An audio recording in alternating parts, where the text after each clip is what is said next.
Now let us calculate capacitance of a cylindrical capacitor. A cylindrical capacitor consists of two coaxial cylinders, conducting cylinders.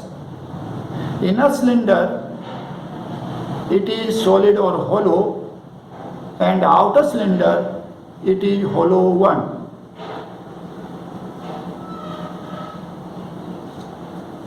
One cylinder is given positive charge, other one negative charge.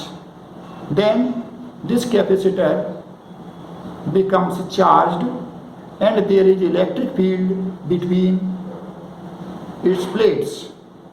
If we assume length of cylinders large in comparison radius of outer cylinder, we can neglect fringing or bending of electric field at the edges of cylinders.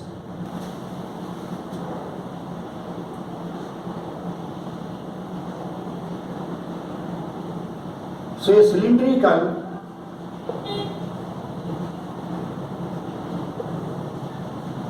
capacitor.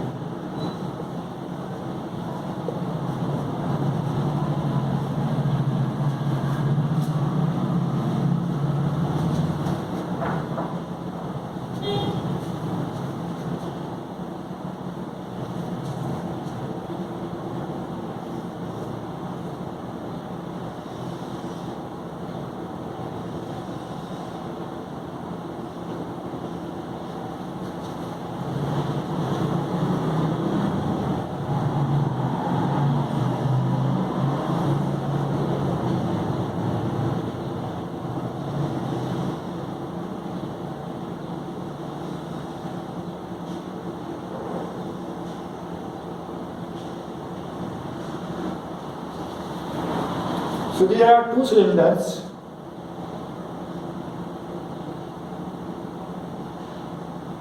having common axis.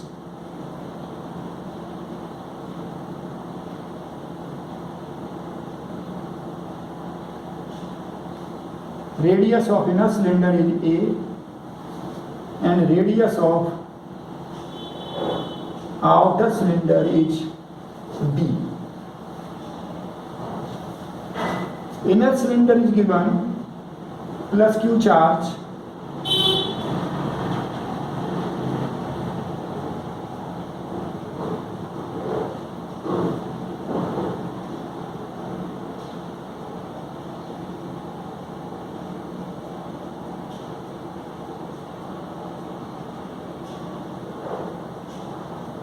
and outer cylinder it has minus Q charge.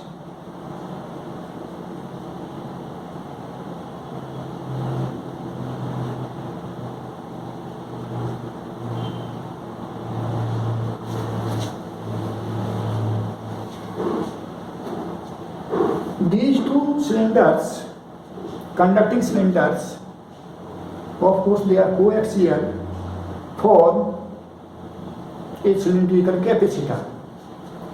When these cylinders have charge H, then there is electric field between cylinders. So length of cylinders is L.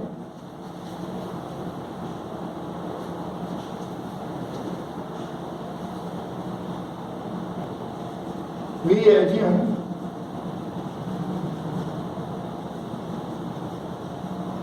length of cylinders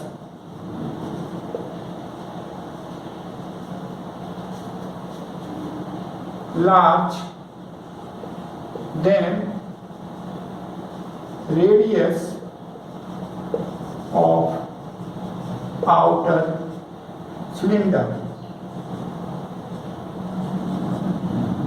that is L is greater than B.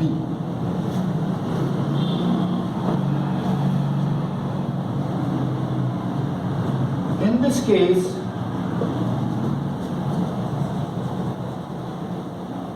fringing of electric field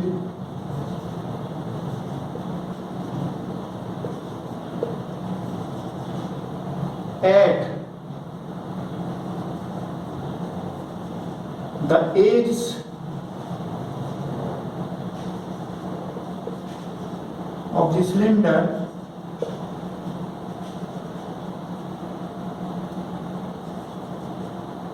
can be neglected.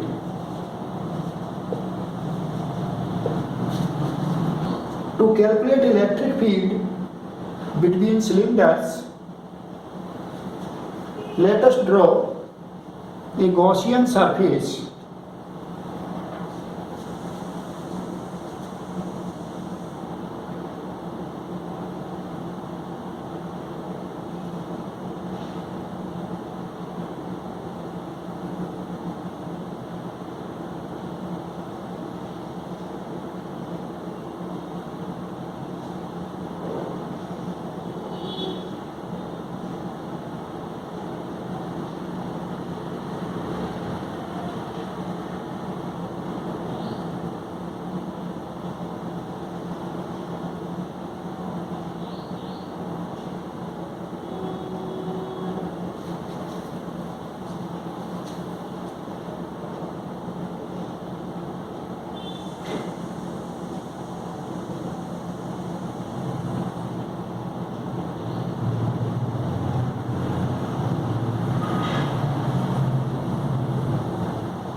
here at this point on curved surface of the Gaussian surface,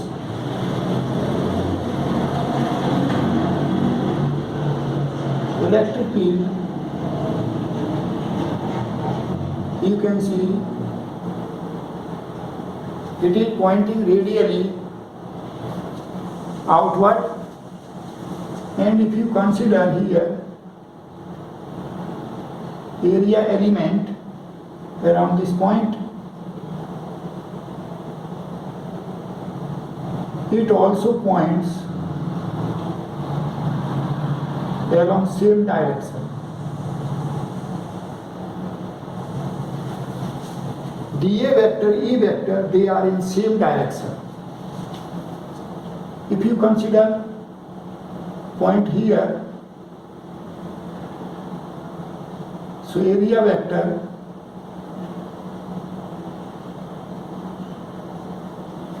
it is perpendicular and outward. Electric field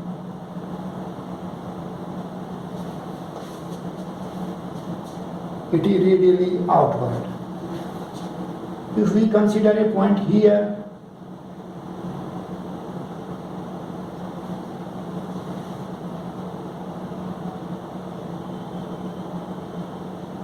or say point here at this point,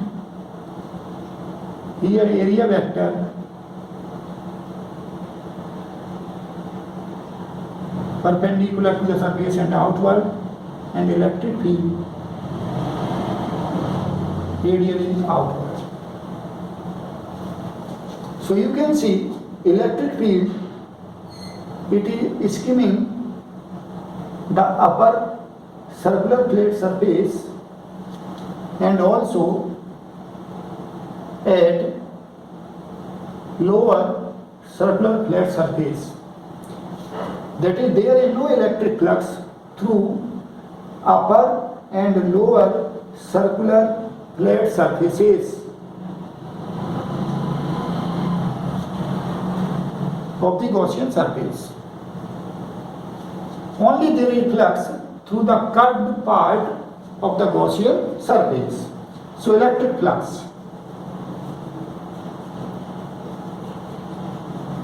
through the Gaussian surface.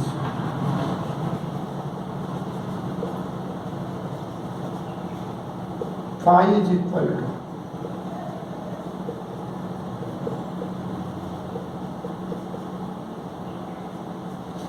flux through upper circular flat surface is 0, flux through lower circular flat surface is 0, only flux through curved surface is there. So it becomes equal to E dA. Since E and dA, they are in same direction at each point of the curved part of the Gaussian surface, and symmetry suggests that each point on this curved part E vector has same magnitude, so you can write E integration dA, and integration dA, it is equal to 2 pi r/f, area of curved part of the Gaussian surface having radius r and length l. So we have calculated phi, and you know phi is equal to q enclosed upon epsilon naught. Phi we have calculated E into 2 pi RL. Q enclosed, you can see this Gaussian surface enclosed plus Q charge. So Q enclosed is Q, and from here you have E is equal to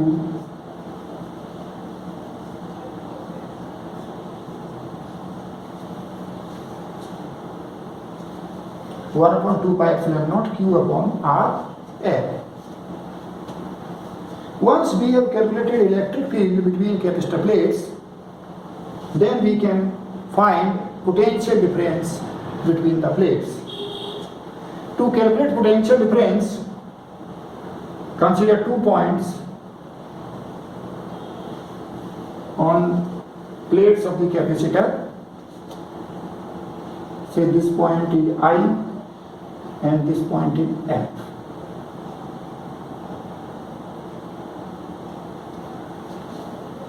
And we take path I to F, and you know potential difference.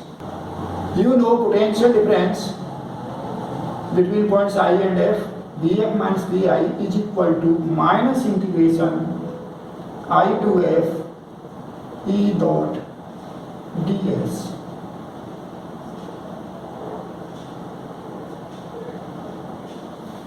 Here you can see, if you consider any point on this path I to F, then our ds vector, it is pointing radially outward.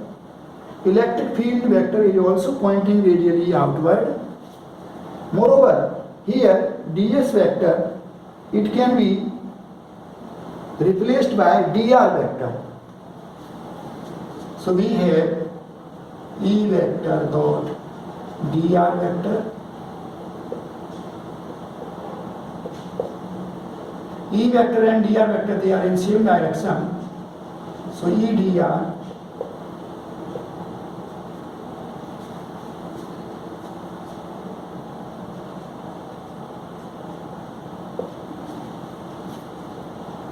we can put value of E, it is equal to 1 upon 2 pi epsilon naught Q upon RL into dr.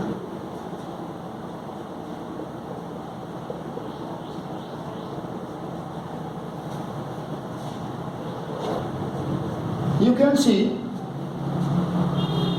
I point, it is on inner cylinder having positive charge. We can say Vi is equal to V plus, and point F, it is on outer cylinder having negative charge. So df is equal to say b minus, we have b minus minus b plus is equal to minus integration 1 upon 2 pi epsilon naught q upon RL dr. Here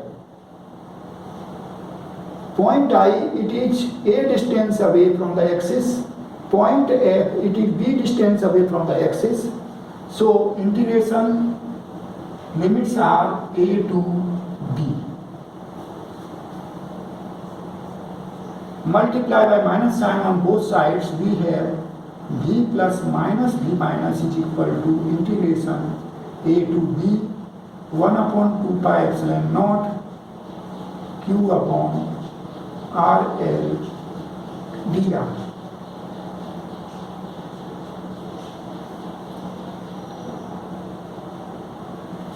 Left hand side, it is the potential difference between capacitor plates,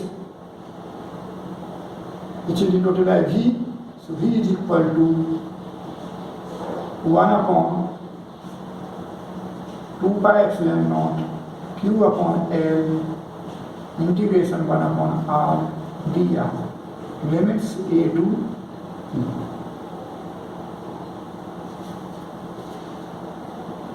And it is equal to 1 upon 2 pi epsilon naught q upon L integration 1 upon R dr. It is log R limits a to b.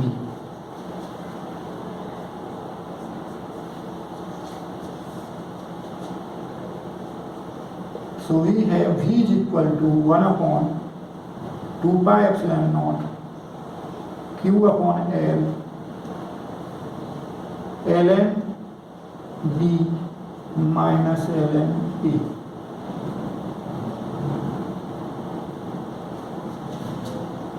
This is equal to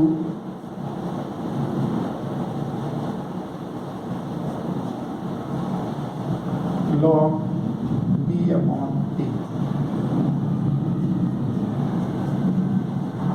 From here you have q upon v is equal to 2 pi epsilon naught L divided by ln b upon a. And you know q upon v, it is capacitance. So C is equal to 2 pi epsilon naught L divided by logarithm b upon a. It is expression for capacitance of a cylindrical capacitor. You can see C depends on length of cylinders and radii of cylinders, that is geometry of the cylindrical capacitor.